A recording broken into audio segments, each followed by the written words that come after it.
Hello, this is Darcie the Dog Trainer, owner and head trainer of CommuniCanine Training and Behavioral Counseling, where it's my passion and purpose to connect dogs and people. Now, you might think that bringing a new dog into your home is easy peasy.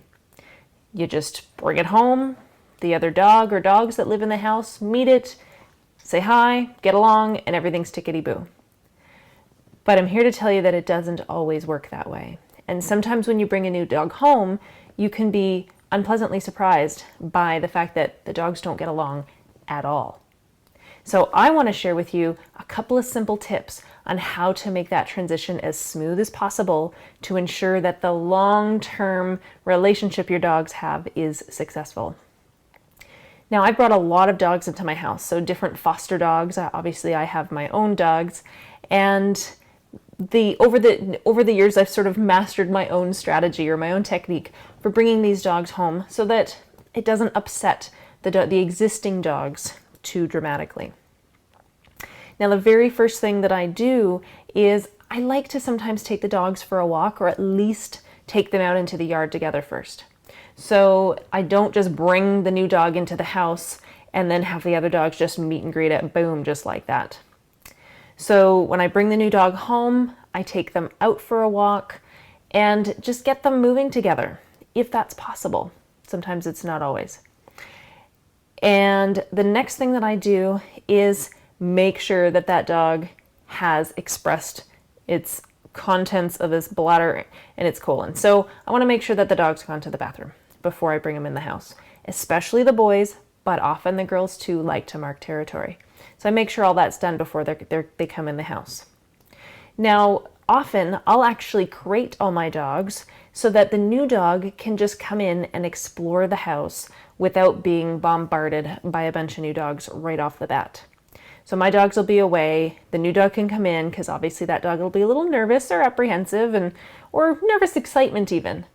But I want to give that dog a chance to explore my house without a bunch of dogs in his face. Once he's had the opportunity to do that, then I'll let my dogs out of their crates one at a time.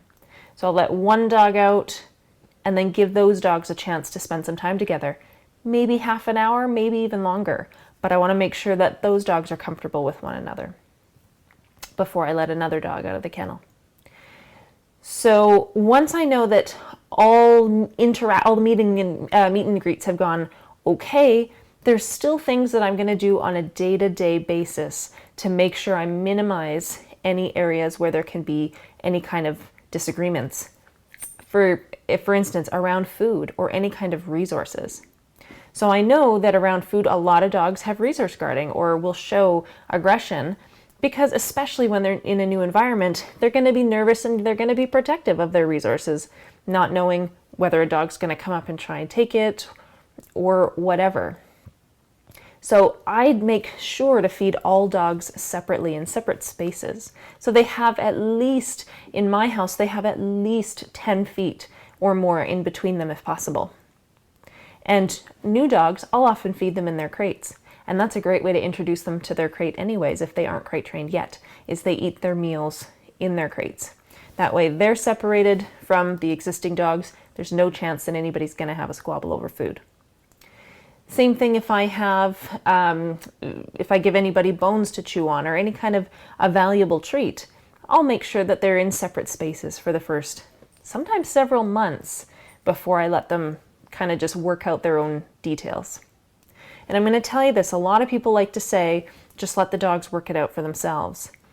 That is only a good rule if you're talking about dogs who already have a solid relationship with one another and you know how they're going to interact with each other. So with my own dogs, I'm quite comfortable letting them sort out the majority of their disagreements on their own because they know each other and I know it's not going to turn into a really bad argument. But I am not going to do that with a new dog because I don't know what that dog is capable of. I don't know how far that dog will go when it gets pushed, how hard that dog bites when it does react, if it reacts. So my job is to make sure everybody's safe. And I don't want those fights to happen, especially not in the first few days or weeks that the dogs are getting to know each other. Imagine yourself being in a new roommate situation And right off the bat, your roommates start yelling at you because you put your stuff down on the wrong counter, or you're sitting in the wrong spot on the couch while you're watching TV. It doesn't exactly breed a good, warm, fuzzy feeling with that person. So we want to make sure that everything goes as smoothly as possible.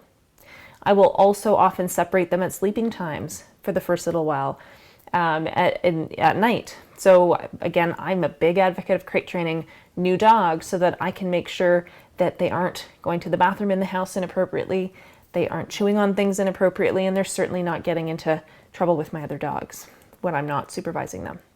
So I often will keep the new dog crated until I know that the dogs are comfortable with each other. Honestly, sometimes that could take a couple of days, or sometimes it could literally take months and months. With my Rottweiler mix, when I brought her home, it was many, many months before the dog that was already existing in the house decided that she was pretty cool with her.